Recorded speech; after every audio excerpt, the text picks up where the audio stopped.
Comenzando una nueva semana, queremos comenzar también juntos en su presencia. En este día, lunes 8 de febrero, tenemos la oportunidad que nos brinda nuestro Padre Celestial de encontrarnos una vez más, con gratitud en nuestro corazón por la vida, por este día que nos regala, por las oportunidades que tenemos de poder acercarnos a su palabra.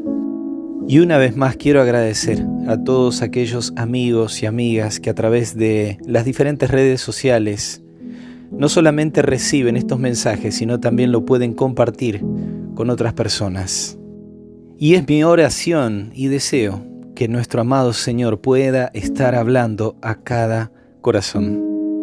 Ayer comenzamos a reflexionar en algunas experiencias de David, quien va a ser también nuestro personaje bíblico de hoy. Y pudimos ver cómo Dios apartó a David y a través del profeta Samuel fue ungido para ser el rey que Dios había elegido.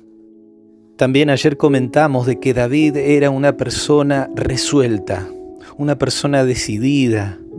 De alguna manera la experiencia de David con Goliat, eso habla de que David era un hombre que en su confianza en Dios podía enfrentar cualquier desafío, pero asimismo también esa capacidad de tomar resoluciones inmediatas, en ocasiones la iba a utilizar de manera equivocada, contraria a los principios de Dios.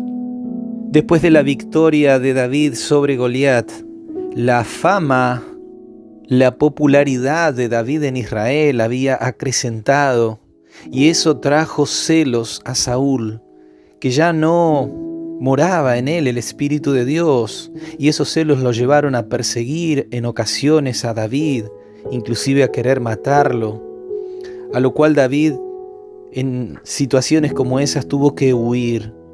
Hasta inclusive David tuvo oportunidades de matar a Saúl, pero en David había otro espíritu. Aunque Saúl estaba desechado por parte de Dios, David entendía que tenía que esperar el tiempo que Dios dispusiera. Para David, aún Saúl seguía siendo el ungido de Jehová.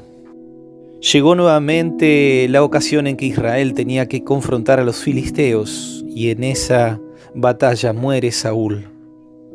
Y eso permite que David pueda llegar al reino de Israel.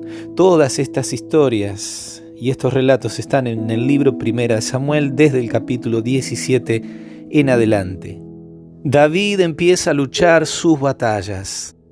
Lleva a importantes victorias a la nación de Israel, y eso hace que pueda afianzarse en el trono. Y David de esa manera llega a ser un referente, llega a ser un líder y un rey conforme el corazón de Dios, pero también de agrado para sus ciudadanos israelitas. Pero llegamos hasta el libro Segunda de Samuel, capítulo 11, y ahí tenemos una historia triste, de malas decisiones de parte de David.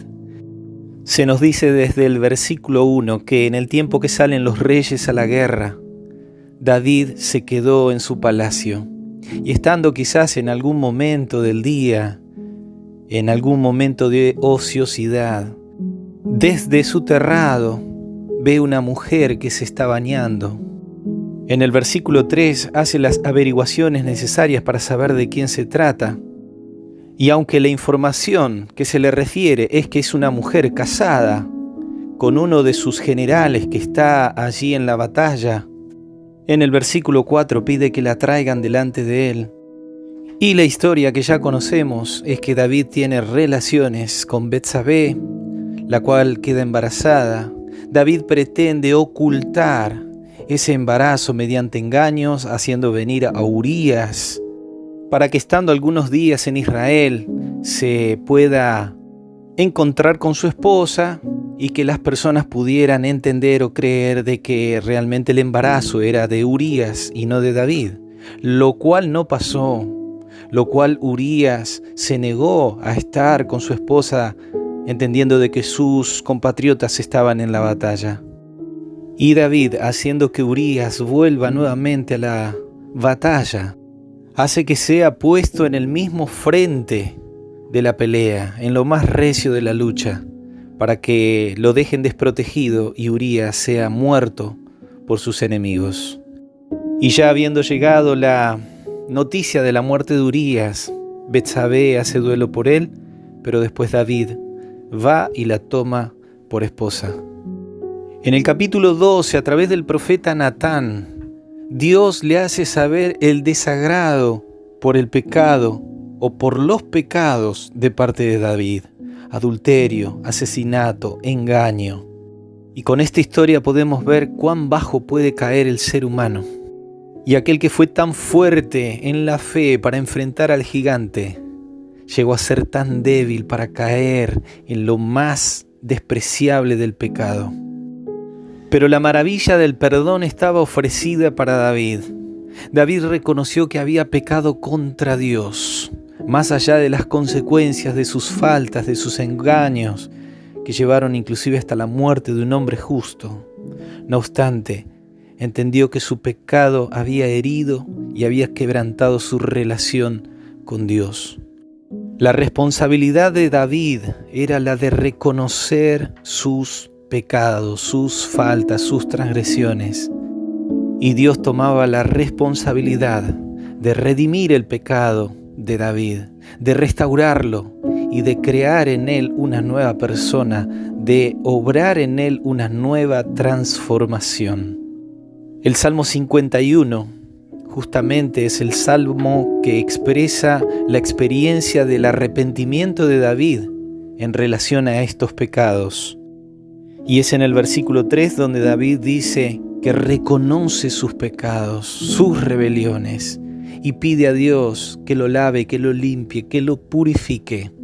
Y es en el versículo 10 donde David se tiene que volver a poner en las manos de Dios y clama a Dios diciéndole: Señor, crea en mí un corazón limpio, renueva un espíritu recto dentro de mí.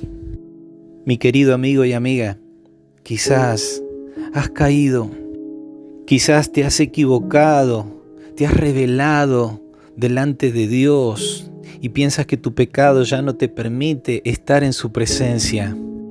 Pero Dios en su palabra dice que cuando abundó el pecado, sobreabundó la gracia. Es la gracia de Dios mediante Cristo Jesús, mediante su preciosa sangre, que podemos ser redimidos, perdonados de nuestros pecados. Es por su gracia que podemos volver a ser restaurados conforme a su imagen, volviendo a crear un nuevo corazón, un corazón limpio y renovando un espíritu recto dentro de nosotros. Nuestra responsabilidad, como ya lo hemos dicho, es reconocer nuestros pecados. La responsabilidad de Dios que Él ha prometido es la de restaurarnos, porque es por su gracia que podemos volver a estar en su presencia.